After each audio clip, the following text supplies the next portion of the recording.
The Savio deal of Manchester City was repugnant according to this article, and let's dig into it. And a lot of people are angry. Savio, he signed for City, it's evil because the deal was too cheap. And I believe it's like 20 million. Okay. No, he wasn't. Okay, for Troyes. For the Manchester City, he was... Yeah. 43 million dollars. Sorry, it's dollars, not euros. 33.7 million pounds. Maybe that's better. That's a lot of money.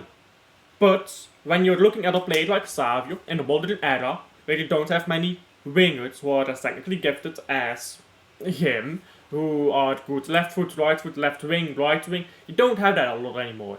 You have wingers like Vinicius Jr. and Rodrigo who are like that, and I'm not saying that Savio is on their level. I'm just saying he's one of those types of wingers that is becoming more and more rare in the modern game. So obviously, with his skill level and his skill set, he would gross a big amount of money, normally. Instead, Savio is going to Manchester City for 33 million pounds. So okay, normally you would maybe expect 80 million, 90 million. And this raises the issue of feeder clubs. But why only when Manchester City do it? Is the first thing I'll ask. You can believe that this is morally repugnant. But then you have to be consistent in that belief. You can't say, oh, Real Madrid can do it because Real Madrid has feeder clubs.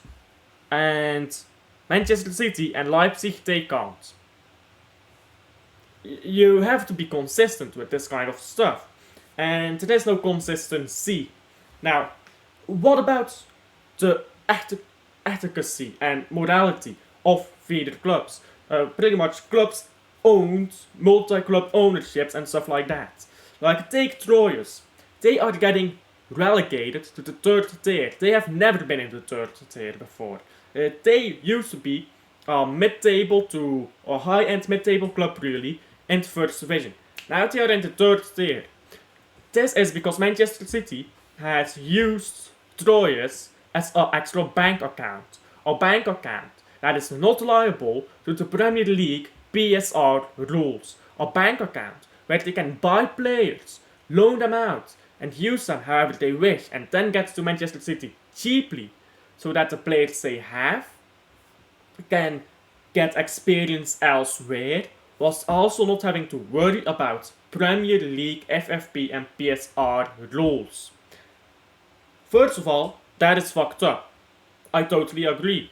Second of all, Manchester City is not the only one. That is not whataboutism, that is just me pointing it out, because there will be hypocrites out there who will not acknowledge that there are other clubs who do this.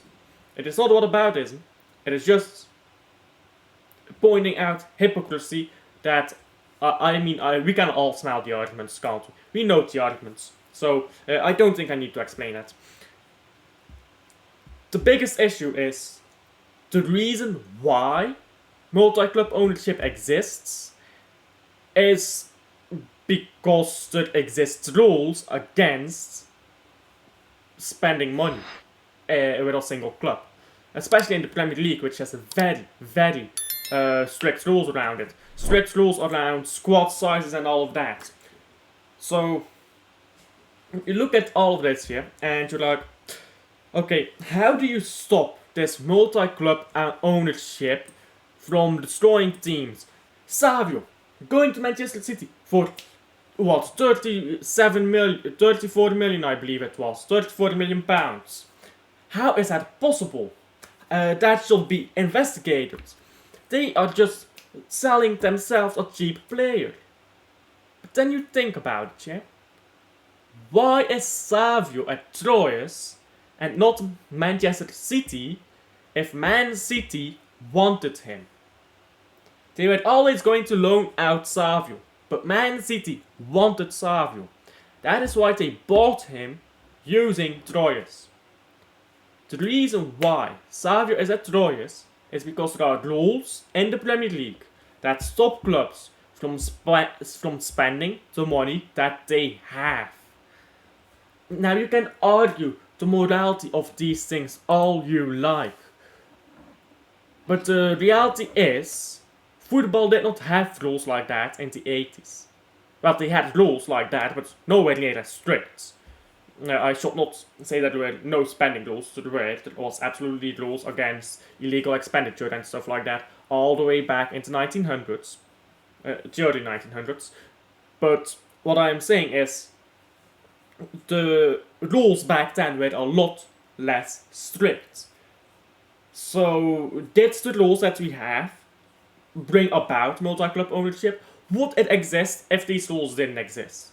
That's a difficult question to answer, I believe. And I don't think anyone can answer it. But Savio in particular, yeah? We can talk about everything all day long. But this video is about Savio in particular.